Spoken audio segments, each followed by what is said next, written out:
Hello there, everyone. This is Nathanael Rutherford here with Southeastern 14, here with another interview for a new Lady Vol basketball player.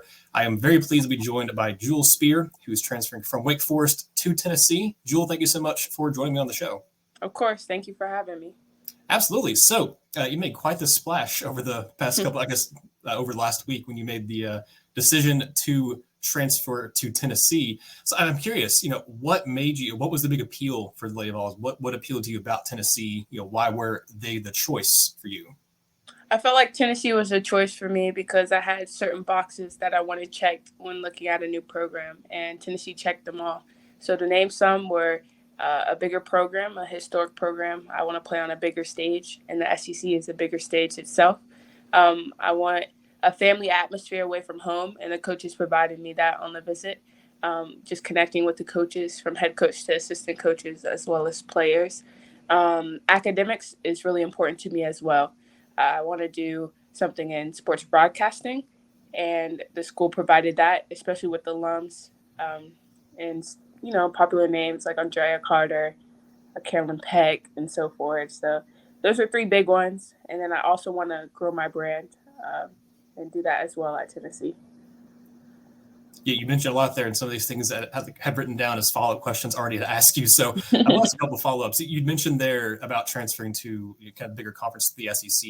Transferring from ACC, obviously a very good basketball conference, but coming to the SEC, you're obviously not even the first big name transfer to come to Tennessee this offseason, but there have been a lot of players, it seems like, flocking to the SEC. How big of an appeal was that for you to come to this conference? It looks like it's really starting to, I wouldn't say take over women's basketball, but it seems like they might be the it conference right now.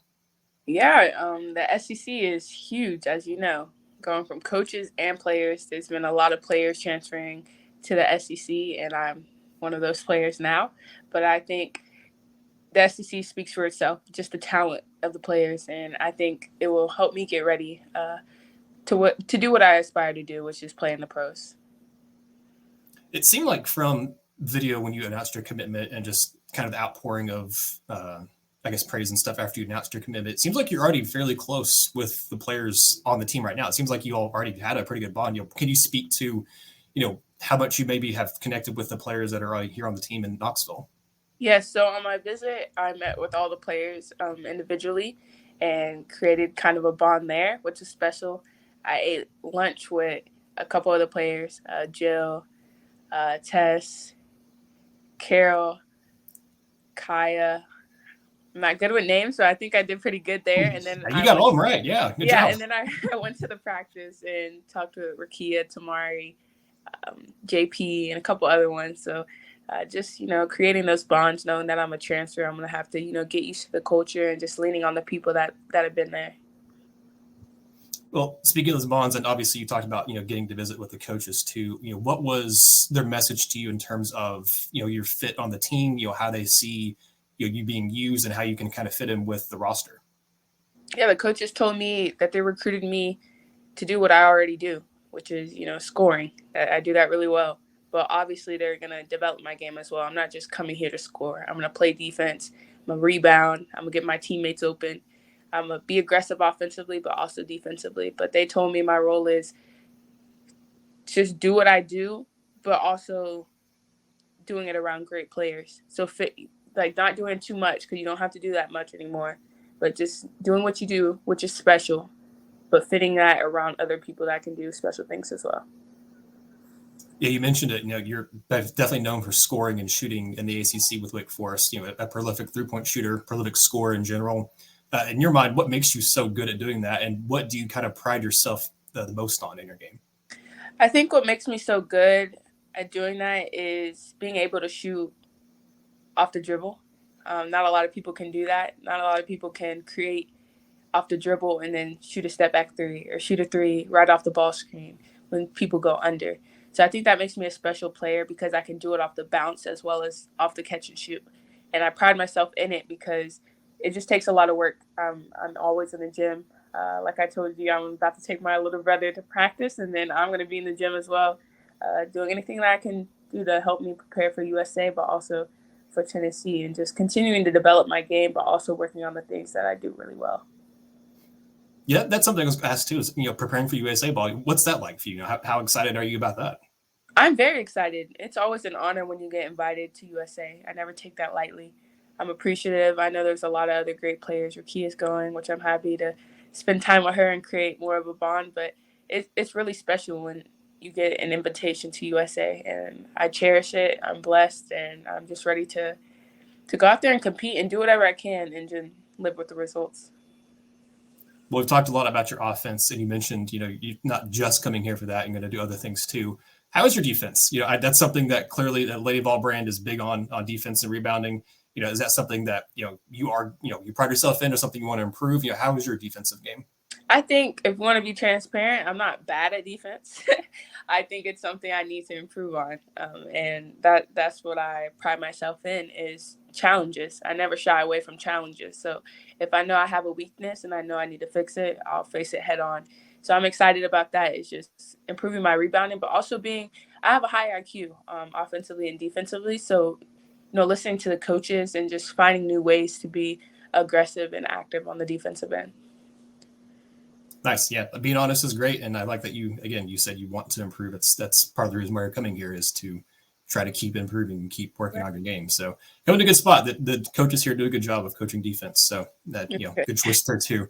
To kind of one of the last questions about you as a player, because I do want to get to some of the stuff off the court with you as well.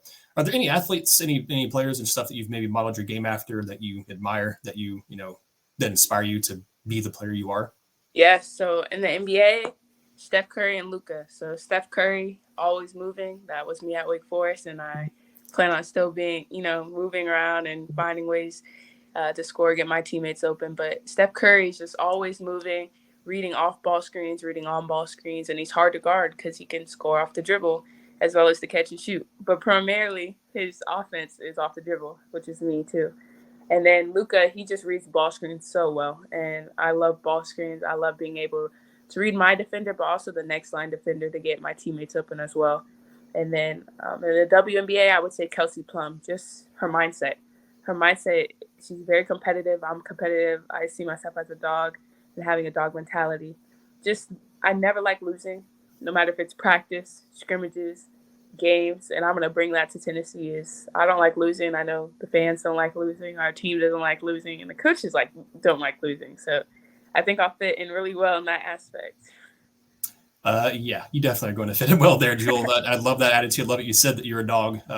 Those types of players are my favorite types of players to watch. And Tennessee men's and women's basketball have had a few of those over the years, and those are always kind of my favorite players to watch because, again, it sounds like you're going to give 100% effort out there on the court all the time, and you're definitely going to endear yourself to Lady Vol fans that way. Thank you. So you mentioned you're studying sports broadcasting for a life outside of basketball once that career is over for you. You mentioned already some names that you chose the right school because you have Andrea Carter, you have Carolyn Peck, you have people who weren't players at Tennessee, but people like Courtney Lyle, who does stuff for women's basketball too. What are some of your other interests outside of basketball besides the sports broadcasting? What's some stuff that people would like to know about you off the court? I love spending time with my family and friends. I really cherish people that put in effort and time with me. I love being in my community, and I would love to be in the Tennessee community and just see new faces, meet new people, and connect with new people. I think that's very important.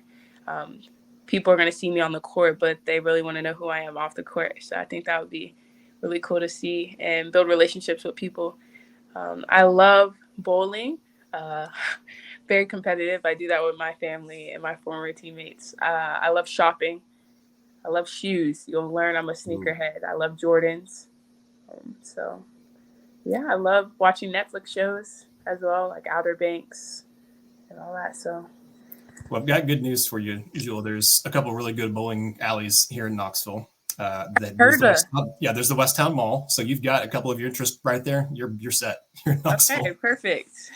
Yeah, I'm surprised knowing that you like bowling, I'm surprised they didn't already take you to somewhere like Main Event or Maple Hall or something like that. But when you come back to Knoxville, you got to let the coaches know. Yeah.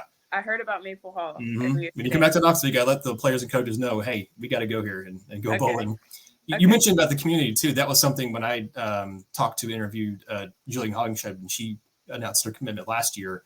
to Tennessee. That's something that was spoke to her. I don't know if it's something you two already talked about, but she talked, when she was in high school and everything, the community was so big for her there. And she talked about wanting to come to Knoxville and make that, another kind of second home for her here. So if you all haven't already talked about that, I think, Jill's probably someone you could talk to, because she seemed also very interested in doing the, working with the community and doing the community outreach in Tennessee too. Sounds good. Well, Jewel, is there anything else you like any Lady Vol fans to know about you? As you probably noticed from your interactions on Twitter, that's a huge fan base who gets very excited about basketball. So if there's anything else you want to say to the Lady Vol fans out there, the floor is yours. Yeah, I just want to give a shout out to the fans for showing love. That's always great to see. I was not overwhelmed with love. I love love, so keep showing it. And I hope that we can do some special things this year with the team, coaches, for y'all as well. So keep supporting, be loud, and as I always say, fear the spirit. Love that. Jewel, thank you so much. I really appreciate you coming on here. Thank you.